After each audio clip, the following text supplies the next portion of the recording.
नमस्कार, मैं हूं टीकाराम और आज की इस सेशन में हम सीखने वाले हैं समीकरण।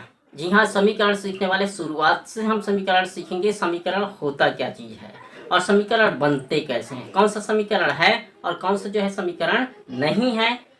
कथन से हम समीकरण बनाना सीखेंगे। तो चलिए शुरू करते हैं आज की क्लास। यदि वीडियो पसंद आएगा तो लास्ट में सब्सक्राइब जरूर कर दीजिएगा। तो चलिए शुरू करते हैं। समीकरण समीकरण के लिए इसमें हम समझने से पहले हम देखते हैं यहाँ पे कुछ लिख रखा हूँ। जैसे 5 धन 3, 5 धन 3 डब्बा है, डब्बे के दूसरी तरफ है 7। अब इसमें छोटा आएगा या बराबर आएगा या बड़ा का चिन्ह लगाना है। अब इसमें कैलकुलेशन करके देखते हैं। 5 और 3 कितना हो जाता है, 8। और इधर कितना लिखा है, 7 है, तो किधर का बड़ा हुआ, इधर बड़ा हुआ। दूसरा देखते हैं यहाँ पे 9 धन 2, 9 और 2 को जोड़ देंगे कितना हो जाएगा, 11 हो जाएगा। 11 हो जाएगा और इधर कितना है, 15 है, तो बड़ा किधर हुआ। यहाँ पे देखते हैं 6 धन 4, 6 धन 4 कितना हो जाएगा, 10। और दूसरी तरफ भी क्या हो जाएगा, क्या है, 10। तो क्या चिन्ह लगेगा, बराबर, क्योंकि दोनों पक्ष बराबर है इसलिए यहाँ पे क्या हो जाएगा, बराबर का चिन्ह आएगा। अब ये दोनों को छोड़ के हम देख लेते हैं ये बराबर वाले को। अब हमें क्या आया, 6 धन 4 बराबर 10। एक तरफ बराबर से बाईं ओर जो है कहलाता है बायां पक्ष और बराबर के दाईं ओर कहलाता है दायां पक्ष। बाईं ओर की व्यंजक जो है बायां पक्ष और दाईं ओर की समस्त राशियां जो है दायां पक्ष कहलाता है। अब हम मान लेते हैं कि कोई संख्या है, कोई संख्या का दुगुना कर देंगे, कोई संख्या का दुगुना कर देंगे, उसमें 5 जोड़ने पर वह संख्या 25 के बराबर होता है। तो अब ये हमारा क्या है, कथन है। किसी संख्या का दुगुना में 5 जोड़ने पर 25 आता है। अब इसको समीकरण के रूप में कैसे लिखेंगे, जैसे मान लीजिए वह संख्या है x। क्या मान लेते हैं, वह संख्या x मान लेते हैं। x का दुगुना कितना हो जाएगा, 2 से गुणा, दुगुना अर्थात 2 से गुणा, तिगुना अर्थात 3 से गुणा, चौगुना अर्थात 4 से गुणा। इस तरह से दुगुना है तो 2 से गुणा करेंगे। अब 2x आ गया उसका दुगुना, 2x में हम 5 जोड़ेंगे, 5 जोड़ेंगे, 2x में 5 जोड़ने पर तो कितना हो जाएगा, 5 जोड़ दिए हमने। 5 जोड़ने पर वह क्या आता है, 25 आता है। 2x में 5 जोड़ने पर कितना आ जाता है, 25 आ जाता है।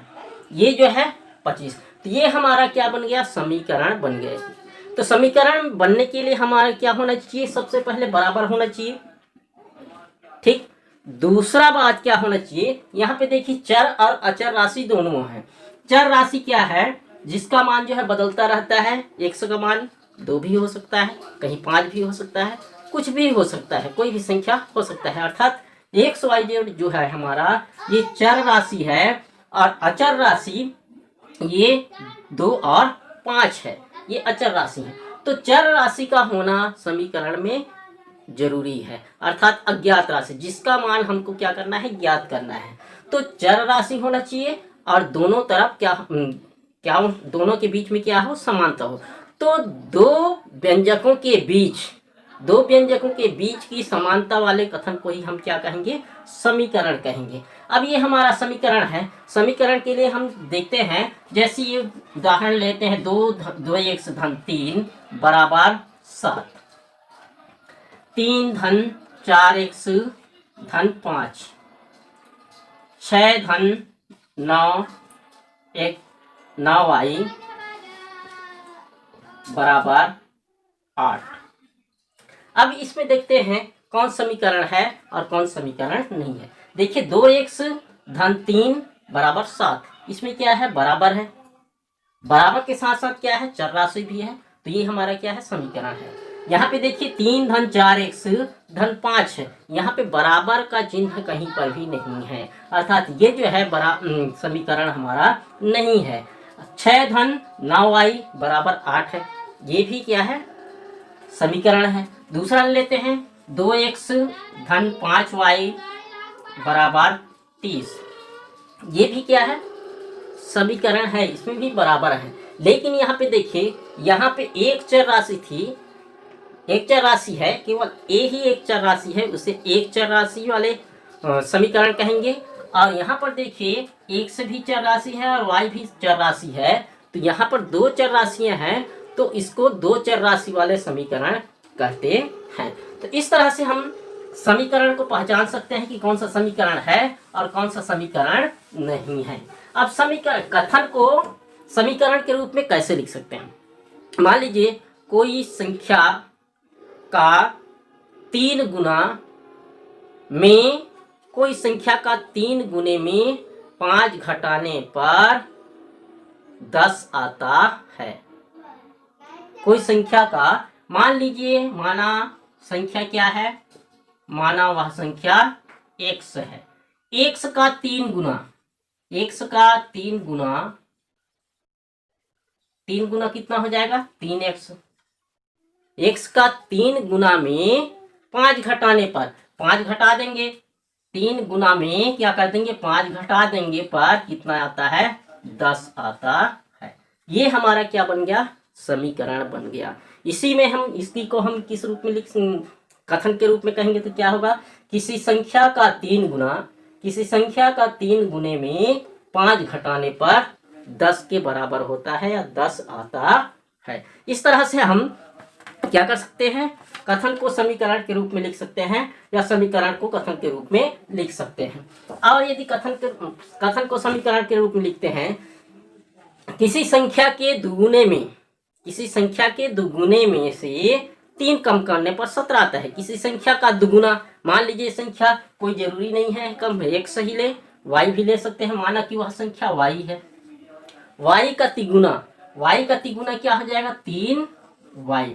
3y तिगुना में 7 कम करने पर या 3 कम करने पर, 3 कम करने पर कितना आता है 17 आता है। किसी संख्या के तिगुने में 3 कम करने पर कितना आता है 17 आता है। ये होगा। दूसरा यदि हम लेते हैं किसी संख्या का 6वां भाग, किसी संख्या का 6वां भाग, किसी संख्या है, माना कि वह संख्या क्या है, माना कि वह संख्या x है।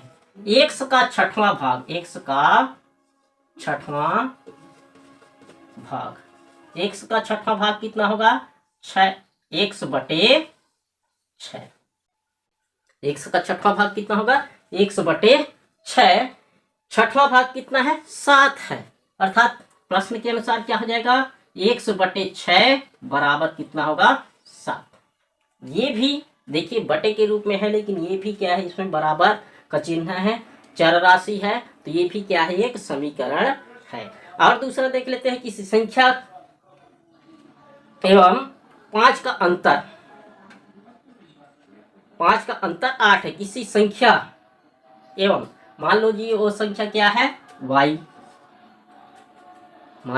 मान लीजिए वह संख्या क्या है y। किसी संख्या हो गया y, y में 5 का अंतर, अंतर मतलब घटाना, 5 घटा दिए कितना है 8 है। 5 का अंतर 8 है, अर्थात बराबर कितना है 8। ये जो है बन गया। उसी तरह से हम कर सकते हैं, कोई भी संख्या ले सकते हैं, किसी भी कथन का हम किस रूप में कर सकते हैं, समीकरण के रूप में बदल सकते हैं। ये समीकरण के लिए क्या होना चाहिए, बराबर होना चाहिए, और एक चर राशि जो है होना अनिवार्य है। इस तरह से हम समीकरण को बना सकते हैं, और समीकरण का हल करने की विधि को जो है अगले वीडियोस में हम करेंगे। तो समीकरण में की पहचान, इसमें कौन सा समीकरण है और कौन सा समीकरण नहीं है, इसको हमको सबसे पहले पहचानना जरूरी है, और समीकरण बनाना जरूरी है। जब तक हम समीकरण किसी कथन का नहीं बना पाएंगे तब तक हम हल नहीं कर सकते हैं। नमस्कार, धन्यवाद।